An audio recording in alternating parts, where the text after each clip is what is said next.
आज का बाइबल का वचन निर्गमन ग्रंथ अध्याय 12 वचन 1 से 14। दूसरा वचन सन पौलुस का कोरिन्थियों के नाम पहला पत्र अध्याय 11 वचन 23 से 26। और आज का सुसमाचार सन यूहन्ना के अनुसार अध्याय 13 वचन 1 से 15। निर्गमन ग्रंथ अध्याय 12 वचन 1 से 14।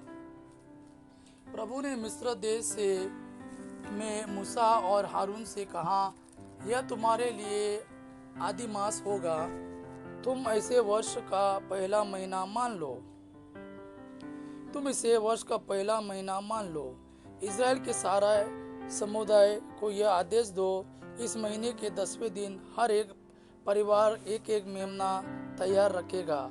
यदि मेमना खाने के लिए किसी परिवार में कम लोग हो तो ज़रूरत के अनुसार पास वाले घर से लोगों को बुलाओ। खाने वालों की संख्या निश्चित करने में हर एक की खाने की रुचि का ध्यान रखो।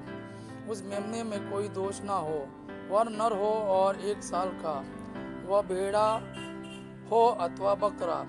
महीने के 10वें दिन तक उसे रख लो। शाम को सब इजरायली उसका वध करेंगे। जिन घरों में मेमना खाया जाएगा, दरवाजों की चौखट पर उसका लहू पोत दिया जाए। उसी रात बेखमीर रोटी और कड़वे साग के साथ मेमने का भुना हुआ मांस खाया जाएगा। इसमें से कच्चा या उबला हुआ कुछ मत खाओ, बल्कि सिर, पैरों और अंतड़ियों के साथ पूरे को आग में भून कर खाओ। अगले दिन के लिए कुछ भी नहीं रखा जाएगा। जो कुछ बच गया हो उसे भोर के पहले ही जला दोगे। तुम लोग चप्पल पहनकर, कमर कसकर तथा हाथ में डंडा लिए खाओगे। तुम जल्दी जल्दी खाओगे, क्योंकि यह प्रभु का पास्का है। उसी रात में प्रभु मिस्र देश का परिभ्रमण करूंगा। मिस्र देश में मनुष्यों और पशुओं के सभी पहलौठे बच्चों को मार डालूंगा और मिस्र के सभी देवताओं को भी दंड दूंगा। तुम लहू पोत कर दिखा दोगे कि तुम किन घरों में रहते हो। वह लहू देखकर मैं तुम लोगों को छोड़ दूंगा। इस तरह जब मैं मिस्र देश को दंड दूंगा, तुम विपत्ति से बच जाओगे। तुम उस दिन का स्मरण रखोगे और प्रभु के आदर में पर्व के रूप में मनाओगे। तुम उसे सभी पीढ़ियों के लिए अनंत काल तक पर्व घोषित करोगे। आज का दूसरा वचन सन पौलुस का कोरिन्थियों के नाम पहला पत्र अध्याय 11 वचन 23 से 26। मैंने प्रभु से सुना और आप लोगों को भी यही बताया कि उस रात प्रभु ईसा पकड़वाए गए। उन्होंने रोटी लेकर धन्यवाद की प्रार्थना पढ़ी और उसे तोड़कर कहा, यह मेरा शरीर है, यह तुम्हारे लिए है, यही मेरी स्मृति में किया करो। उसी प्रकार ब्यारी के बाद उन्होंने प्याला लेकर कहा, यह प्याला मेरे रक्त का नूतन विधान है। जब जब तुम उसमें से पियो तो यह मेरी स्मृति में किया करो।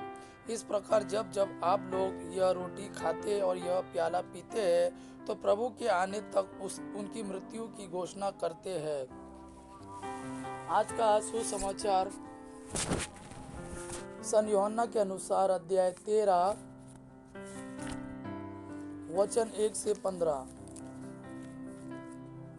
सन यूहन्ना के अनुसार सुसमाचार अध्याय 13 वचन 1 से 15।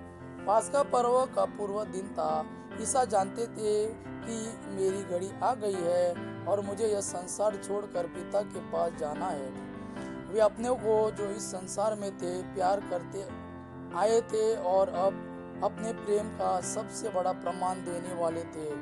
शैतान बियारी के समय तक सिमोन इस्करियोती के पुत्र युदास के मन में ईसा को पकड़वाने का विचार उत्पन्न कर चुका था।